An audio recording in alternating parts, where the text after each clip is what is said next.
This is Anita Chaudhary, who resides in the civil township in Rourkela, Odisha.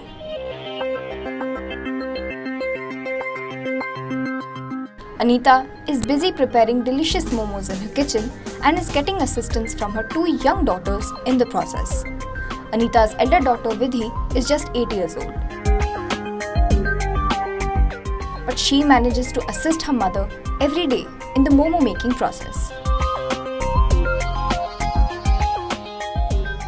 Vidhi's younger sister Aradhya also helps her mother in folding momos with her tiny hands. This preparation of momo is an everyday job of Anita and her two daughters. After preparing these delicious momos, the three pack the same and Anita later sets out on her scooter to sell these momos. This is the source of her living.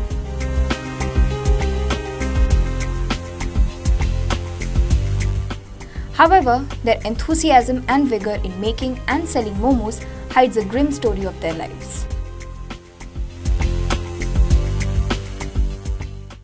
कभी सुख कभी दुख। Husband के अचानक जो हादसा हुआ जिसमें उनकी जान चली गई, उसके बाद एक बार तो जी एकदम से मतलब सुन्न हो गया कि सब कुछ तो ख़त्म हो गया है। दो बच्चे हैं, इनका भविष्य भी पता नहीं संवार पाऊँगी कि नहीं, और क्यों ना मैं भी कुछ कर लूँ। मन में बुरे ख्याल आए, लेकिन फिर तुरंत मैंने बोला नहीं, मेरी ज़िंदगी मैंने जी ली है, पर इन बच्चों की तो ज़िंदगी अभी शुरू हुई है और मैं इसे ख़त्म करके इतना बड़ा पाप कैसे करूँगी। तब मैंने उस दिन मन ही मन सोच लिया कि आज से हम 3 जन हैं और इनको पालना ही मेरा मकसद है, चाहे मुझे किसी भी परिस्थिति का सामना करना पड़े। ज़िंदगी तो जीना है और मौत तो बिना बुलाई आ जाएगी, तो उसके लिए पीछे मरना क्यों, वो तो आना ही है। तो जीना मुश्किल है लेकिन नामुमकिन नहीं है। डेली मैं बेलती हूँ, फिर मम्मी का थोड़ा बहुत मसाला भराना वो सब कर देती हूँ, फिर लास्ट में सामान पकड़वाना, चटनी रखना वो सब कर देती हूँ। In the year 2015, Anita's husband passed away. Since then, Anita had to shoulder the entire responsibility of the family. This marked the beginning of struggles of life for Anita and her daughters. However, despite the hardships, Anita never looked back and kept moving forward, overcoming all odds in life. Anita's momos are a delight and are quite popular in the region. Every evening, people throng close to Anita's scooter to buy momos. The regular customers in the locality have also praised Anita's momos. Momo जब मैं यहीं रहती थी तो swimming जाती, तो मेरी एक सिलीगुड़ी की फ्रेंड थी। जब हम लोग स्विमिंग करके आते थे तो उसका एक स्टाफ था घर में, वो मुझे मोमो बना के दिए। हम लोग को भूख लगी थी, मैं बोली ये क्या आइटम है, बोली ये मोमो से सिलीगुड़ी की तरफ बहुत चलता है। खाए तो मुझे बहुत टेस्टी लगा। मैंने तुरंत बोला मुझे इसका रेसिपी अभी बताओ।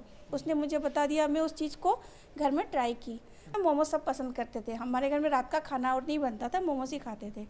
मोमो में खासियत ये है कि मैं जो सामान लाती हूँ वो एकदम फ्रेश लाती हूँ, क्योंकि फ्रेश कुछ भी लाओ तो उसका स्वाद अच्छा आता है। प्लस जो बनाती भी हूँ वो फर्स्ट टाइम ही बना के डब्बे में पैक हो जाती है। बाकी लोग का क्या होता है कि वो लोग पहले सुबह हाफ स्टीम कर लेते हैं, फिर सेकेंड स्टीम करते हैं, तो कोई भी चीज़ को आप बार बार करोगे तो टेस्ट आधा हो जाता है। प्लस मेरे ग्राहकों का इतना प्यार है कि बनाते समय मैं उनको याद करती हूँ कि वो पैसे दे के मोमोस लेते हैं और बोलते हैं आंटी सही में गजब का बनाए हो, चटनी आपका तो बहुत टेस्टी था, मतलब मेरा नहीं मोमोस का। देखे जन मैडम जन मोमो बिकुन मैंने नुहे 5-7 वर्ष पूर्व से साइकिल बिकुले। तपर मुझे थे पचारि आप कौन साइकिल जो फैमिली हिस्ट्री कहले जोटा से वुडो लेडी देखिए जन लाइफ स्ट्रगल कर अलग किसी करें कि परिश्रम कर तेणु इच्छा नथिले खाइली कि खाइला देखिए टेस्ट लगे प्राय मुझे खाए मोर घर को नहीं जाए मुझे जानूँ जन को गोटे हेल्प भी करहब कहीं से गोटे उत्साहित करने प्लस कहवाई कहीं अलग जो मैंने तो अच्छा बिजनेस कर वुडो लेडी दुईटा भी झील अच्छी बुझी से भी पाठ पढ़ुं डिपेंड कर इनकम तेणु वन टाइम हेल्प भी करुँच प्लस मुझे घर को नहीं जाए मोर सांगसाथी मैंने जहाँ घर जाए मुझे जो घर को जी घर को मोमो नहीं जाऊँ तेणु मुझे जाए मैं बुलिक ही जाए ये नहीं जाए पर्पस हो। Struggles and obstacles in Anita's life didn't break her down, but made her stronger. With her sheer willpower and determination, Anita has set an example for many to not lose hope and keep moving ahead in life. Report by Pawan Tiwari from Rourkela, OTV News.